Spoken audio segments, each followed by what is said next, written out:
और वो रामशिला को लेकर हुई थी। तो जो रामशिला थी, उस समय तो कांग्रेस की सरकार थी, बड़ी प्रतिकूलताएं थी। तो नरेंद्र भाई मोदी जो है, उनको उनकी जो प्रज्ञा है, उनके पास जो योजक सामर्थ्य है कि किस चीज़ को, कि पूरे हिंदू समाज को, कि ये बात तो निश्चित हो गई थी कि बहुत सारे, कुछ लोग ऐसे थे जो बाबर के पक्ष में थे, पर बहुत सारा समाज तो राम के पक्ष में है। तो जो राम के पक्षधर हैं, उनको एकजुट समाहित करके और अपने स्वयं की प्रतिष्ठा कैसे करनी है, और श्रद्धा और आस्था के वातावरण को गांव-गांव में कैसे बनाना है, इसकी योजना आदरणीय नरेंद्र भाई ने बनाई। उस शिला के ऊपर कैसे मौली बांधी जाएगी, वस्त्र लपेटा जाएगा, अक्षत कुमकुम से वो जो है उनकी अर्चना होगी। तब में एक संत थे, संत हैं स्वामी चिन्मयानंद जी, और एक मैं और एक नरेंद्र भाई।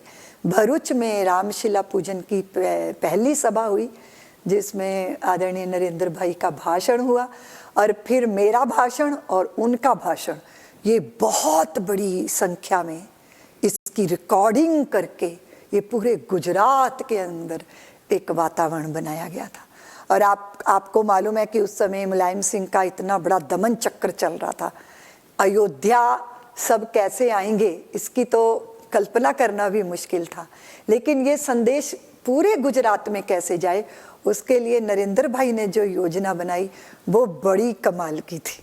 क्योंकि साधन तो उस समय नहीं होते थे, बहुत सारे सूचना के केंद्र, सूचना का तंत्र इतना ज़्यादा नहीं था, प्रिंट मीडिया था, और बाकी सबसे बड़ी बात है कि संगठन के पास साधन ही नहीं थे।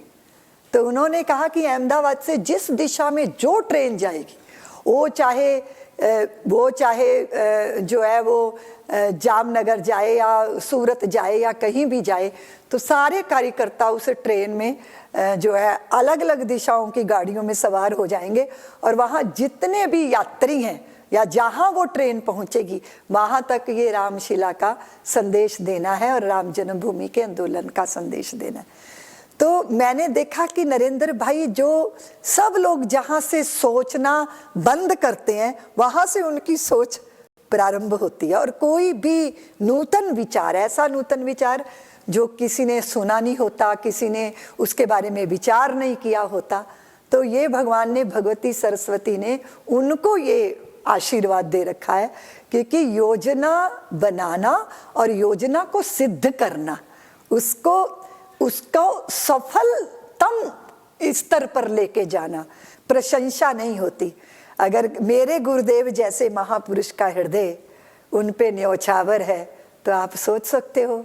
क्योंकि कई बार क्या होता है कि आप अपनी बात कहते हो, पर वो बात सर्वग्राही होनी चाहिए, वो सबके हित की होनी चाहिए, वो सबके कल्याण की होनी चाहिए।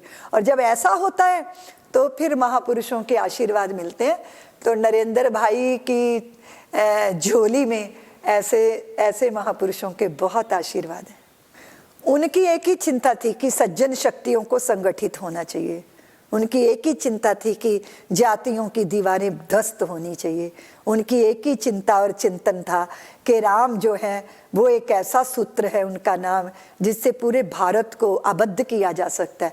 और सबसे बड़ी उनकी चिंता थी, जब मुलायम सिंह ने कहा कोई अयोध्या नहीं जाएगा, परिंदा भी पर नहीं मारेगा, मार नहीं सकेगा, तब उन्होंने जिस तरह गुजरात के जन जन के मन में ये स्थापित कर दिया था कि ये राम जी की प्रतिष्ठा यानी भारत की प्रतिष्ठा का सवाल है। तो गुजरात की धरती की वो धार पूरे भारत को अपलावित कर गई, पर उसके भगीरथ रहे हमारे नरेंद्र भाई। इसी तरह अयोध्या की धरती पे कोई नहीं गया प्रधानमंत्री बनकर, पर नरेंद्र भाई ने ये सौभाग्य अर्जित किया। भगवती ने और श्री राम ने उन्हीं को चुना अपने कार्य के लिए। अगर ईश्वर चुनते हैं तो उसी को चुनते हैं ना जिसके पास पात्रता